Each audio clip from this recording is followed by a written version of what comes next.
தூத்துக்குடி மாவட்டம் எட்டயபுரம் அருகே 17 வயது சிறுமி மீது மண்ணெண்ணெய் ஊற்றி தீ வைக்கப்பட்டுள்ளது.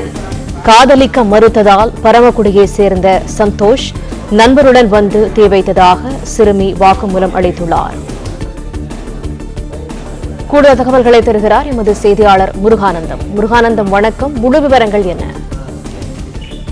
வணக்கம். தூத்துக்குடி மாவட்டம் எட்டயபுரம் அருகே உள்ள இளம்பவனம் கிராமத்தை சேர்ந்த ஐயனார், இவரது மனைவி காளியம்மாள். இந்த தம்பதிக்கு 2 மகள்கள், ஒரு மகள் உள்ளனர். கடந்த 15 ஆண்டுகளுக்கு முன்பு கருத்து வேறுபாடு காரணமாக காளியம்மாள் தனது கணவரை விட்டு பிரிந்து பிள்ளைகளுடன் பரமக்குடியில் வாழ்ந்து வந்துள்ளார். காளியம்மாளின் 17 வயது மகளும் அதே பகுதியை சேர்ந்த சந்தோஷ் என்ற இளைஞரும் சிறு வயதிலிருந்தே நண்பராக பழகி வந்துள்ளனர். கடந்த 3 ஆண்டுகளுக்கு முன்பு நட்பு காதலாக மாறியதாக கூறப்படுகிறது.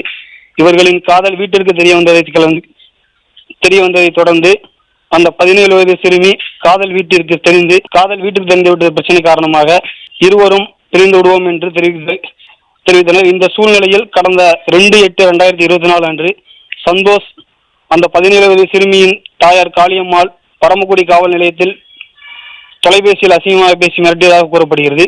இந்த நிலையில் கீழ்நம்பியோர கிராமத்தில் இருந்த அந்த 17 வயது சிறுமியை சந்தோஷ் மற்றும் அவரது நண்பர்கள் தீயொட்டி எரித்ததாக கூறப்படுகிறது.